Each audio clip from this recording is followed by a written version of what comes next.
help them understand there is a process, that this is a safe path, it's a viable path, and it's one that, by every measure, will lead to them, their children, and their grandchildren having a better life and a better future. Hi, it's John, and welcome to the channel. I hope you're having a great day today. I do have my big blue mug of coffee. Thank you so much for being here today. And I've got another one of my interviews in a series of interviews with people when it comes to the independence movement here in Alberta. And I think it's going to be interesting today because I don't believe Keith Wilson, who my guest is today, is a member of the Alberta Prosperity Project, but he's a strong advocate. As a matter of fact, when I introduced him at the legislature in Edmonton on October 25th, he had written down in his bio, fearless advocate for Alberta's sovereignty. But I also think we can get an interesting perspective from Keith because Keith was a lawyer who represented people involved with the Freedom Convoy in Ottawa. I think Tamir Leach was one of the people he worked with. So I think we can get an interesting perspective on the independence movement here in Alberta compared to that. And also talk to Keith about independence in the aftermath of what happened over the last week, and that would be the budget from the Liberal Party, which I think is going to be a catastrophe for Alberta and Canada as well. So I'd like to welcome to the channel Keith Wilson. Thanks, Keith, for being here. I do appreciate it. John, great to be here. Well, Keith, I met you for the very first time at the Alberta Legislature on the 25th. Amazing, amazing day for the I Am Alberta Independence Rally. I didn't have a chance to talk to you very much. I know we've been trying to set up an interview to talk to you about the independence movement here in Alberta. Just your thoughts on what happened that day. I wanted to get your insight. Well, it was inspiring. That rally was organized on very short notice. Mm-hmm. And normally to get that kind of a turnout would require 6 to 8 weeks, and it was less than 3. People had already made plans for other things, so we would have had more numbers had we given more notice. But it was inspiring to see the number of Albertans that took the time to drive from various parts of the province to stand in what could have been a cold, really cold, miserable November day, but fortunately it wasn't. So I was very impressed. Yeah, it was a wonderful day, and I just looking out at the sea of blue flags was pretty remarkable. So I went back and watched what you had to say. I watched it earlier this morning. I was standing right beside you on the stage, and you opened up your speech in Edmonton saying, "There is a darkness if we don't make the right choices." What did you mean when you said that to start your speech in Edmonton? Sure. Well, the unfortunate reality is the trajectory of Canada is clear, and it's not good. And each week that goes by, and if it's not each week, it's each couple of weeks, and some weeks it's several things within a week, remind us of that. What we've just recently had is the budget, and we've got the largest deficit ever. When governments print money, when governments borrow money, they devalue the value of your own money in your bank account and your paycheck. They make the cost of living more expensive. They make everything that much more out of reach. They harm the middle class. We have the federal laws relating to censorship that are coming. And soon we may not be able to have these discussions because they don't like what we have to say. The hallmark of civilization, the hallmark of humans, of our ability to progress is our ability to engage in free speech. So the disastrous ideologically driven policies of the federal government. We have the third largest reserve of oil and gas in the world. We have the potential to be richer than Saudi Arabia or Dubai. Yet the federal government has deliberate policies to stop our potential. So when you look at all of these things, we're moving in a very dark direction. It's very troubling. There's many other examples I could give, but that's a flavor for some of the difficult situation we're in, and in the dark direction that Canada is going, and hence the opportunity and the the reason why Alberta should free itself from this madness and set a course of freedom and prosperity for Albertans and our kids. You kind of led me into my next question because I've done a little bit of homework on you, Keith. Sure. I was watching some videos earlier this morning, and it took me back to one that Ezra Levant did with you about 7 months ago. This is just prior to the federal election, and this is paraphrased a little bit, but pretty much what you said, a quote of what you said to him regarding Mark Carney. Okay, because Carney had just been, I guess, he just got his job as the prime minister at this point. But you said if he follows through on the things he's written about in his books and his policies that he holds near and dear in his heart, net zero and all this other extremist nonsense, that also his wife holds dear to her heart, Gibault and Trudeau are going to look like a cakewalk, unquote. Now, how are we doing? You mentioned the budget. You've talked about the things that are hurting Alberta from an independent standpoint. How are we doing after this budget? It just looks like a nightmare and a catastrophe to me. Well, I think what I now see in Carney, because he was a bit of a chameleon, right, going into the election, is my assessment of where things stand right now is Mark Carney has not given up on his green utopian vision of the future, has not given up on his alarmist paranoia, scary monster, oh my God, climate change may result in a net average temperature change in a year of 1.5 degrees Celsius. The horror of it. And so, but there's an element of him that's a pragmatist and a realist. And what he's doing is he's looking around the world and he's seeing a number of countries moving away from failed green policies and seeing the economic carnage and the destruction of their industrial base and their job base and their wealth creation and employment, and realizing some countries are moving away from this green agenda. But he thinks he can be the role model, that Canada rather can be the role model, and he's going to show them how to do it. And we're going to be the guinea pig, and we may not survive the cage. Right. Do you think this will push more Albertans to the independent side? I've heard you say, Jeff Rath, I just did an interview with him. He said the same thing. You've got 35% of the people in the province of Alberta who are wanting independence. You've got 35% who are dead set against it. You've got those people in the middle, and those are the people we have to woo to the independent side. Do you think this budget may have pushed some people over the edge here?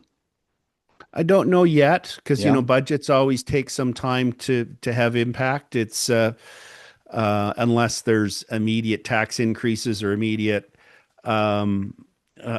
things like he got rid of the luxury tax on yachts and aircraft.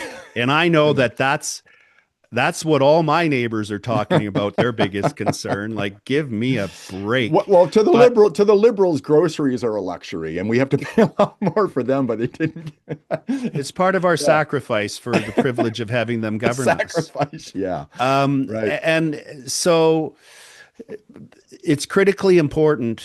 I've said before a number of times that I honestly believe that whether or not Alberta separates will largely be determined by what Mark Carney does and doesn't do.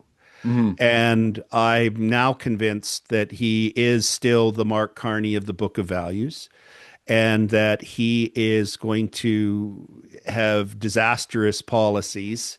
So I think where the people in the middle that are going to decide whether Alberta becomes independent, those are the ones that are going to push us over the number in the referendum.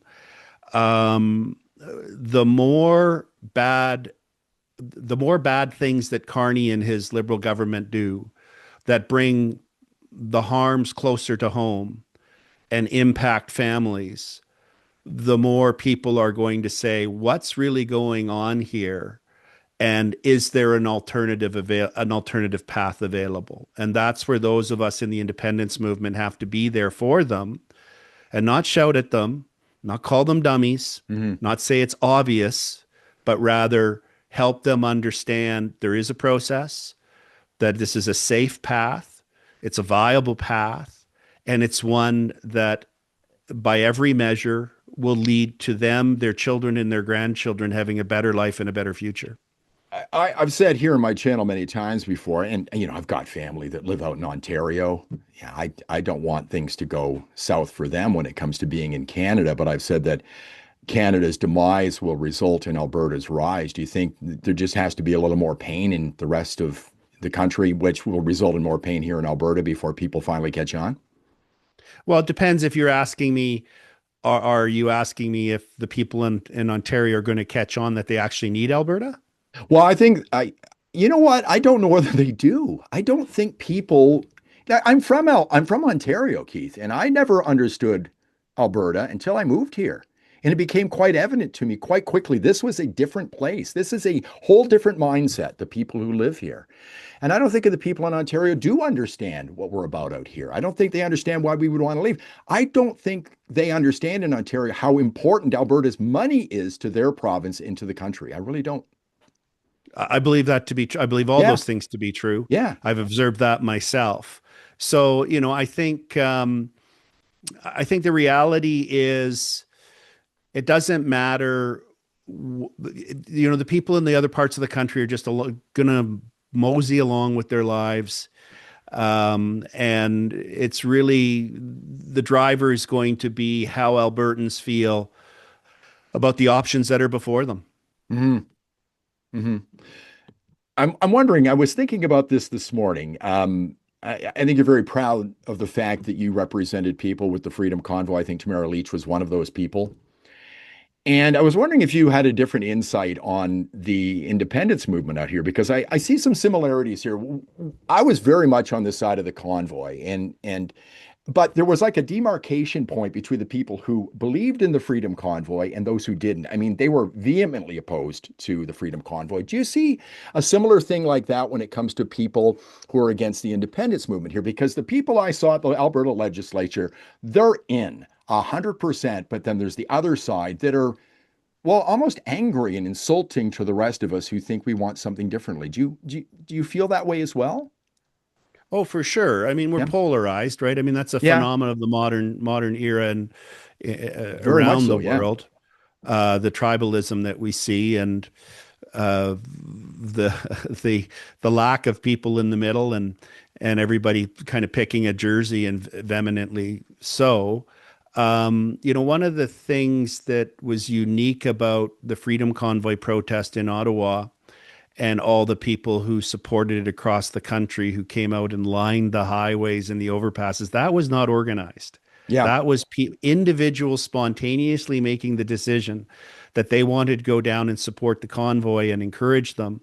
And when I've spoken to many of the people that over the last number of years that were on those overpasses and along the sides of the highways in incredibly treacherously cold, brutal conditions, many of them, when they went down there, expected to be the only one on the bridge.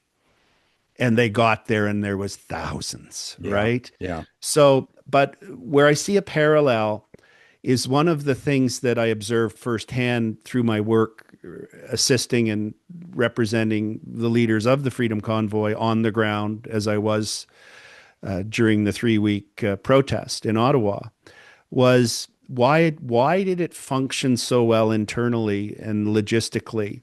And the reason was everybody had the same mission statement. No one wrote the mission statement down. They had all got to the mission statement through their own experiences. Hmm. And so everybody was results focused, mission focused. It was spectacular to watch and observe. And I think we're seeing the same thing with the freedom movement, the independence movement, rather, in Alberta, is that people have come, so many people who are supporters, the people who turned up at the rally, the people who have signed up, the hundreds of thousands that have signed up and pledged to be part of the petition drive for the referendum. They too have come to a conclusion on their own, not an idea that was put to them by others. And as Pascal once said, people are far more persuaded by ideas that they come to on their own than ideas that are put to them by others. So I think as more and more Albertans realize the harmful, dark path that we're on under the Carney Liberals, and that the only way out of it is for Alberta independence, and that it is viable, they will acquire that same drive and mission focus that we saw in Ottawa in 2022 during the Freedom Convoy protest. So only to follow up on that, you said confidently at the Alberta legislature that we will have a referendum in 2026. And basically to follow this up and maybe put two questions I was thinking about together, the Forever Canadian petition that's passed, will that be the thing that triggers our referendum, or will it be the question that is still, involved in the courts right now? Let me try and break this down, because I can see the amount of confusion and also anxiety that there is about what is the impact of Fabio Lukaszyk's Yeah. Petition calling for a referendum on a question to stay in Canada.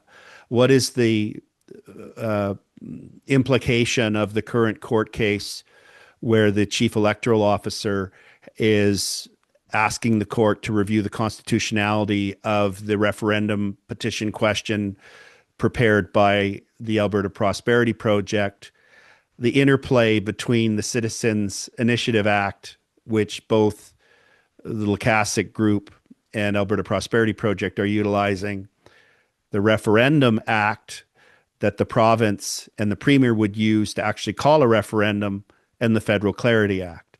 So let me break this down. Sure. And hopefully put some minds at ease. There will be a referendum next year. The only party that can initiate a referendum, and it's always been the case, is the Premier through her cabinet, the Alberta government. So at any time, it's not in dispute that the Premier and her cabinet at a cabinet meeting can pass an order in council calling for there to be a province-wide referendum. They can set the nature of the question about whether it's about independence, whether it's about a provincial police force, whether it's about immigration, whether it's about provincial pension plan, any of the other things that they've been discussing at her Alberta Next panels. So, however, there's an additional triggering mechanism to cause her government, Premier Smith's government, to potentially hold a referendum on independence, which is the citizen initiative process. Mm-hmm. Mm-hmm.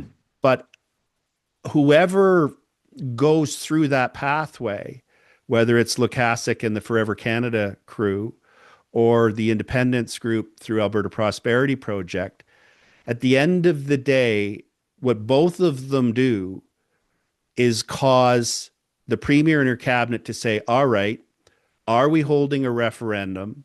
When are we holding it? And what is the question going to be? So Lukaszuk has effectively shortened the process and expedited the process for there to be a province-wide referendum on independence.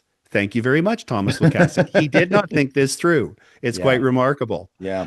And that's why I was tweeting about it extensively and I know. Congratulating him and thanking him for, so partly it doesn't matter what the outcome of this court case is regarding the constitutionality of the Alberta Prosperity Project, because we already have a trigger to cause the Premier to say, okay, what's the question going to be?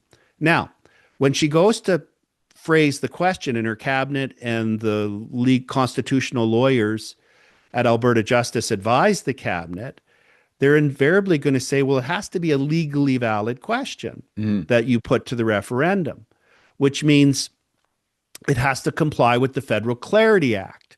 And the Federal Clarity Act is a byproduct of the 1998 Supreme Court of Canada decision on Quebec succession. So that act directs that it has to be a clear question about the intention of the province to leave and the intention of the people of the province to form an independent country. So she would be expected, the government would be expected to form a properly legally valid question. The only difference would be if she drafts it in a way that's driven by Lukasik is those of us who want independence will vote no. In other words, No. do you want to stay in Canada? It would be no, but I don't think you can draft it that way to comply with the Clarity Act. So we're going to have a clear question. Now, another reason why the Alberta government and the premier need to hold a referendum in 2026 is because she has said repeatedly that she will. The government has laid down clear expectations of what the federal government needs to do in terms of this incredibly harmful laws, the ideologically extremist laws that they've passed, the no more pipelines, the tanker ban, the greenwashing legislation, the production cap, the net zero, all of these different things. And because if the federal government doesn't repeal that, they are going to harm the Alberta economy. Now, it's not only that we're not going to grow, we're going to shrink. Okay. So she needs leverage. And the only leverage that exists that I can see is the risk that the federal government has of losing Sugar Daddy. And Yeah. Sugar Daddy is Alberta.